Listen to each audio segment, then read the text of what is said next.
చేయలేంది ఏమీ లేదు.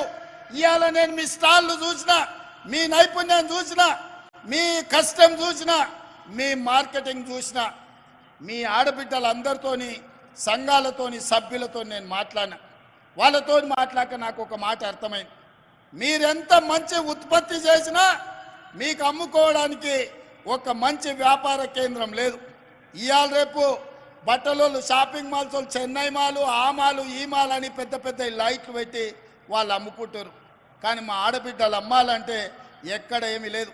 అందుకే ఈ వేదిక మీద నుంచి మా అధికారులకు ఆదేశాలు ఇస్తున్నా, రాబోయే నెల రోజుల్లో శిల్పారామం పక్కన మా ఆడబిడ్డలు ఉత్పత్తి చేసిన ప్రోడక్ట్స్ అమ్ముకోవడానికి 100 షాపులు మీకు పెట్టించి మీ ఉత్పత్తులు రాష్ట్రం కాదు, జాతీయం కాదు, అంతర్జాతీయ స్థాయిలో మీ ఉత్పత్తులు అన్నీ అమ్ముకునే విధంగా మీకు స్టాళ్ళు ఏర్పాటు చేపించే బాధ్యత, దానికి అవసరమైన ఏర్పాటు చేసే బాధ్యత నేను తీసుకుంటా.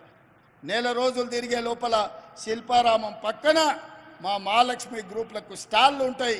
మీరు ఏమేమి తయారు చేస్తారో అవన్నీ అక్కడ టాటాలు, బిర్లాలతోని, అదాని, అంబానీలతోని మా ఆడబిడ్డలు పోటీ పడే విధంగా మీరు తయారు చేసిన వాటిని అక్కడ అమ్ముకునే విధంగా మీకు చట్టబద్ధత కల్పించి మీకు న్యాయం చేసే విధంగా పూర్తి స్థాయిలో వ్యవస్థను ఏర్పాటు చేసే బాధ్యత నేను తీసుకుంటా.